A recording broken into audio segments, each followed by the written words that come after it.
恐怕只有日本人才能写出这么变态的剧本。这是网友对这部电影最多的评价，甚至电影刚上映时，日本网友还报警举报导演，让警察严查他的祖上3代，看看是什么基因才能导致他如此扭曲，拍出如此毁三观的剧情。那这部电影到底变态到什么程度呢？你看开头的小女孩就知道了，她把洋娃娃的衣服全部脱掉，然后用奶瓶往下面的洞里疯狂灌水，直到水从娃娃的鼻孔中溢出，她才露出了满足的模样。你没猜错，这个小女孩就是有病，而且还是心理疾病，叫做缺少百合心。通俗点说就是极度缺乏安全感，所以每当她看见洞的时候，就想将其填满，以此满足自己内心的空洞。然而这天她遇到了个硬茬，一口井的井盖上有个窟窿，她先是抓了只蜗牛丢进去，可并没听到蜗牛落水的声音。紧接着她又在附近找了很多昆虫类的小动物，全部顺着窟窿扔了下去，可这些东西怎么可能填满井呢？就在她心急的寻找虫子时，一个小女孩从身后走了过来，她是来找自己丢失的帽子，而帽子刚好被女孩用来装了虫子。她一脸不情愿地将帽子递过去，就在小女孩要戴上的时候，里面突然跳出一只青蛙，吓得小女孩直接往后一仰，惯性导致她掉进了河里。而看着小女孩在里面挣扎的样子，她的内心感受到了前所未有的充实。女孩这才意识到，她真正想要的并不是填窟窿，而是亲眼看着别人死亡，只有这样才能极大满足她的百合心。可是一直到了她上高中，还是没能再遇到类似的好事发生，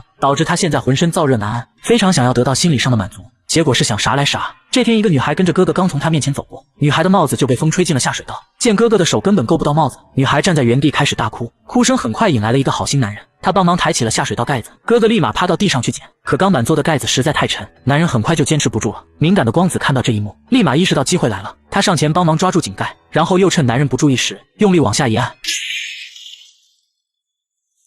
被井盖卡掉头的哥哥当场去世，而光子见状却露出了久违的笑容，要不是周围有人，他非得当场大喊一声爽。时间来到5年后，已经成年的光子到现在还一事无成。为了不被饿死在大街上，他来到一所烹饪学校学习，结果在这遇见个很奇怪的人，他的刀法又狠又快，并且胳膊上缠着纱布，还能看到隐隐的红色。光子深深地被他吸引，甚至一路跟着女人来到家里，而女人对他也并不排斥，甚至还揭开纱布让光子欣赏。何これ？これやると頭すっきりする。やってみせて。いいよ。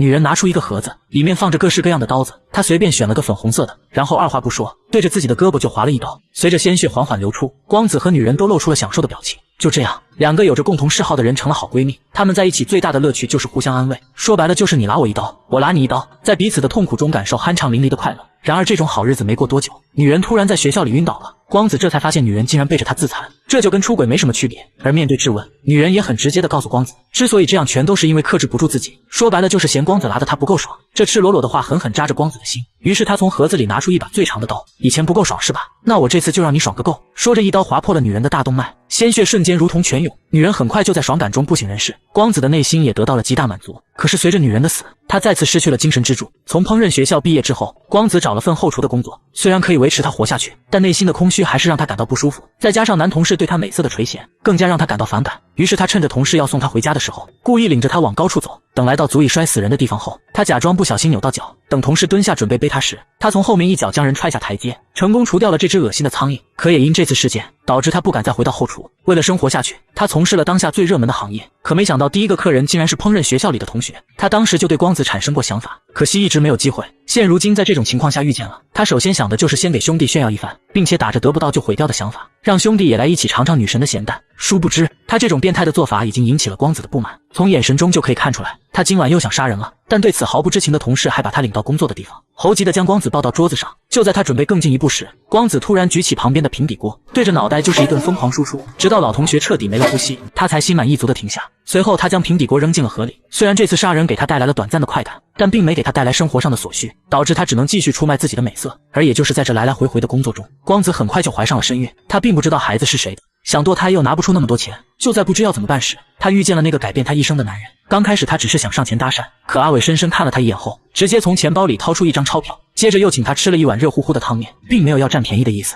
更出乎意料的是，在接下来的几天里，光子只要站在阿伟面前，就会得到一张钞票，并且能吃上一顿饱饭。久而久之，光子开始不好意思起来，你这光让我白吃白喝白拿，你就一点想法都没有吗？要不咱俩去酒店约一次呗？话都说到了这份上，阿伟也不知道该如何拒绝，于是就把光子带回了家。可也只是带回了家，这一操作彻底把光子整懵了。自己的魅力他是知道的，那么就只剩下一种可能。面对赤裸裸的质问，无奈的阿伟只好坦白一切。他那方面能力的确不行，但这并不是他的身体缺陷，而是因为心理障碍。原来在阿伟上大学的时候，曾帮助一对兄妹在下水道捡帽子，可由于井盖实在太重，导致他没能抬住，失手害死了下面的男孩。从这之后，他就一直活在愧疚中，认为是自己的原因害了男孩全家，所以只要他一专注做事，就会想起那惨不忍睹的画面，甚至就连睡觉都要靠安眠药。而他也记得当时有个女生在帮他，可惜后来一直没有找到这个人。听完阿伟的遭遇，光子一时间不知道该说什么，他不敢承认当年的女生就是他，因为他知道要不是他突然猛按井盖，阿伟肯定可以坚持到男孩出来。想到自己间接性害了这么多人，他的心中第一次感到自责，这种感觉是之前从未有过的。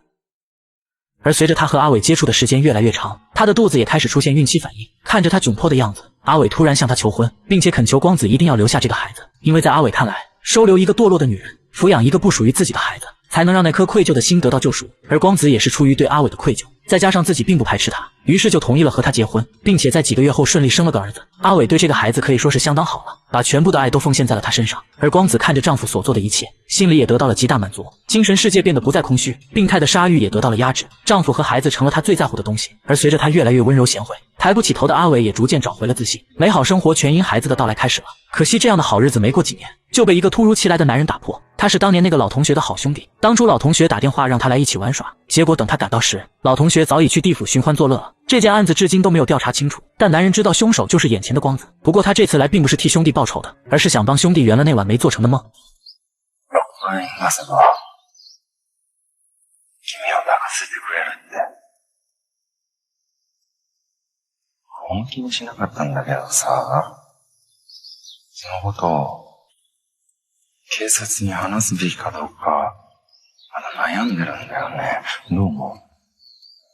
光子明白男人打的是什么主意，虽然心里是10000个不愿意，但为了不让对方破坏自己美好的家庭，只能乖乖的跟他来到小旅馆。在进入房间之前，男人还十分嚣张的表示，只要你今晚表现的让我满意，以前的事我绝对会烂在肚子里。殊不知，光子等的就是他这句话。只要确定唯一的知情者只有男人自己，那么剩下的就好办了，只需一杯下了药的酒，当年的旧账自然就会一笔勾销。然而光子这次还是草率了，毕竟今时不同往日，他根本没算到警察会根据线索找上门。而面对质问，光子只能不停的撒谎，虽然靠着演技暂时骗过了警察，但这却引起了阿伟的怀疑，因为他刚才从警察嘴里听到了毒药的消息，而他刚好有一瓶同款毒药，并且里面还少了一半，所以他怀疑妻子刚才没有说实话。现在警察已经走了，他让光子有什么事都可以说出来，大不了2个人一起承担。光子听后很是感动，但他还是一口咬定男人的死跟他无关，因为他知道如果承认了一切，那以前干的事就全都会被扯出来。可转头再仔细一想，不说的话他又觉得对不起丈夫，于是他决定将自己从小到大的经历以及杀人的全过程写成笔记，包括当年利用阿伟害死小男孩的事。接着他独自一人来到河边，准备用死亡向丈夫赎罪，可河水刚没过他的腰，身后竟然传来了儿子的声音。此时他已经被呛了一大口水，光子见状赶紧往回游，好在最终用尽全身力气，成功将儿子送上岸边，结果自己却因体力不支掉进了水中。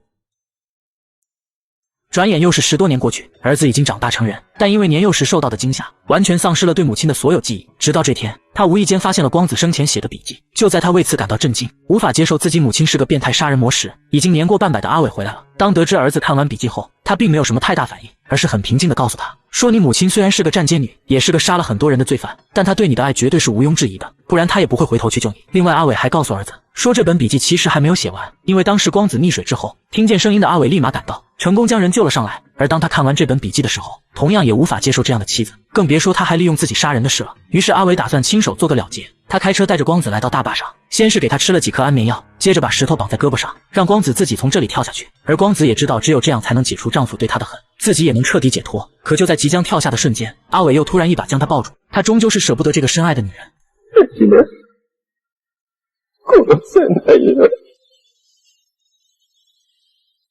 阿伟主动解开了绳子，然后像第一次跟光子相遇时那样，塞给他一沓钱，让他从此有多远走多远，一辈子都不要出现在他和儿子面前。看着阿伟离开的背影，光子悲痛欲绝，可这一切都是自己酿成的，他能做的就只有遵守约定，先去医院整了容，然后靠着之前学到的手艺，苟且偷生了10多年，直到后厨来了个叫小美的临时工。和他相处了一段时间后，光子发现她竟然是儿子的女朋友，但他并没有想过要表明身份，因为他还发现小美的手腕上有很多伤口。光子一眼就猜到这是自残的原因，为了搞清楚他为什么这么做，光子以朋友的身份一点点套话，最后得知小美是因为欠了高利贷，经常被黑帮威胁拍小电影，他又不敢对外声张，只能用这种方式发泄。儿媳妇经历了这么多，光子打心眼里是不愿意的，于是就假装冒充儿子的阿姨，把小美的事全都告诉了他。谁知儿子听后却表示，他喜欢的只是小美这个人，至于他遭遇过什么根本不在乎，甚至他还做好了准备，如果黑帮再找小美的麻烦，他势必要把那些人全部杀掉。可这话刚说出去没多久，黑帮果然又把小美绑架了。儿子得知后气得不轻，拿着刀子来到了拍摄地点，谁知刚推开门就傻眼了，只见地上躺着好几具凉透的尸体，而小美则被绑在了卫生间，根本不知道凶手是谁。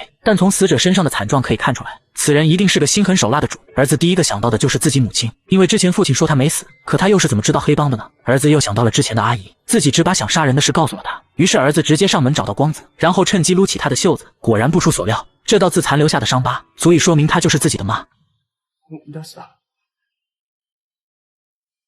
どうして俺の前に現れたんだよ！俺と父さんの前に二度と姿を現さない約束だろ！光子被问得哑口无言，当年阿伟让他离开，就是不想让他影响到儿子，而如今他也是为了让儿子好，为了让他干干净净的活着，所以才大开杀戒。可这些话他不知道该怎么说，唯一能说的就是让儿子好好跟小美在一起，他会为自己的行为付出代价。然而就在光子要前往警局自首时，儿子却突然叫住了他。待って。父さんは、あと何日持つかわからない。今は、中央病院の509号室にいる。父さん。原来就在前天晚上，阿伟突然在家中晕倒，但他却一遍遍喊着光子的名字。从那时起，儿子就知道父亲还一直深爱着母亲，所以这次来确定光子的身份，也有一半是因为父亲。而事实还真就和他想的一样，光子独自一人来到医院，虽然他的面容发生了大变化，可已经癌症晚期的阿伟还是一眼认出了他。随后二人相视一笑，仿佛是在告诉彼此，遇见你，一同走过地狱人间，此生无悔。至此，影片结束。不得不说，这部电影真的很日本，讲变态的同时也要讲爱，讲治愈，讲羁绊，讲救赎，恐怕也只有日本能把这些元素融合在一起，还没有违和感了。对了，电影中的好几个镜头都很有美感，那种戏也绝对会让你感到独特。不过我这里不方便给大家展示，所以感兴趣的小伙伴可以找来原片仔细看一看。